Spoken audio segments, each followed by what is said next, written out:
unali, honorable CM unali, honorable governor unali, nagi mayamgi tawaya basing no koi sai tiki jwang mathak unari. Adu sidi yamna nagi yamna thawong sidi yamna mawong ta da bai du ere nung na pome nung na chong chong bo nauri kapsile sibu jipu sibu sidi yamna kitang mawong ta ba kitang wali kitang handiro masi phajana gyan ta na wari sana se koi juka phage me phajana handiro sila sing aw si koi ki last appeal taw jadi ko sila last appeal sila kitang yana se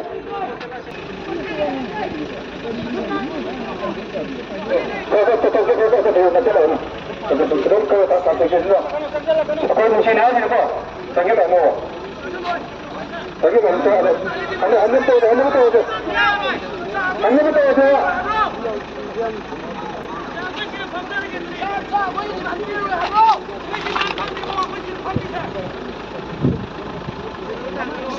Awal. Anda tahu awal. Apa tu mentera lama awal. Awal.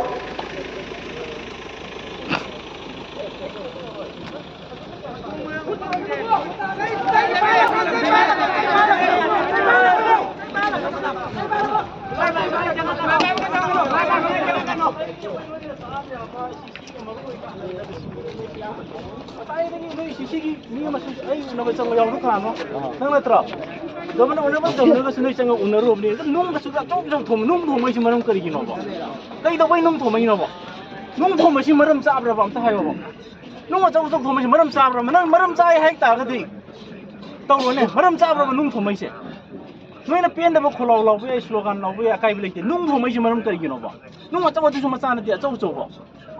asi hongna bra ba as a student discipline yaw asi achi di hongna ti amana hai ba amana tana da ba chum ba noi chhatro nge chai noi ba noi chai ke chu kun chu na tri mature ba na tri yan ta bra adu noi na tawri ba sing se khoi respect to na sa khoi maximum khoi gi mateng pang ba noi mateng pang ba khoi ngai ri force sin ba na te tear gas ka pa na te ka pe ri ngai la pa ka pe khoi taw de noi pusin miraga noi unaning bado khoi side tagi maximum effort thadaraga noi na haining bado hain na basillaga nang masa yaudimi aina pusillaga ai yaudra phambada noi gi adugi room khoi pibiri dana adu gyan tana tau kesu kai de adu jina te noi nung thomai kai maram gi no nung thong bai maram si pio ba noi na nung thong bai maram se chung ta ga di noi to kari gi no maram hayo nung thomai maram kai jo hayo ne nang hayo ne nung thomai maram kai gi asida tai nung si yang lo kyam chaw nung ta le siang lo maram sabra nung thong mai se khoi nga sai digi noi lei bi tiar gas ka pro khoi nga toi tiar gas sukchi sina tor nei ngasi di sukchi sina roi nai khanjam nei noi de sukchi tiar gas suka ka poi kai im ta ka poi da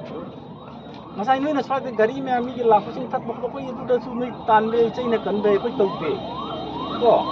adan are ti ga ila ko mo noi na sai botan long tor ko na tau du khoi control tor ga maximum restraint da ni khoi nga sai digi maximum restraint chi na wak ta ni kasi ko thaning de da na maximum restraint da ni hoji di sidi no sidi limit lang khala di tiar gas ki ma ku ta sidi no na share pep lei ba get chi da nung loi thong de le tiar gas ka pun nung mai ka thoring ka lo kamai tong ni ha kamai tong ni tang di wakhan tha da ki tang khal la ga to thok tro ni protest to yai ke su kai ti to noi nga sai digi khoi na thoru ga su nga sai haina budi thora ga si di mafam amma da shift tok se mafam amma da noi pul la su mafam amma da lei ge tonga na si da di lei roi da haina na thok ki ni adu bu noi tholei ba yaw le ba kang du na du po tu convince to ngamdra ka so khoi tang da si di nga si nga ngi noi me am interest di nga ke tang da so khoi su kan na pressure bi we ge da noi gi wakhan noi gi keno du da khoi noi gi keno du da khoi yeng ga to ne ba da kai di nung thong ko no ba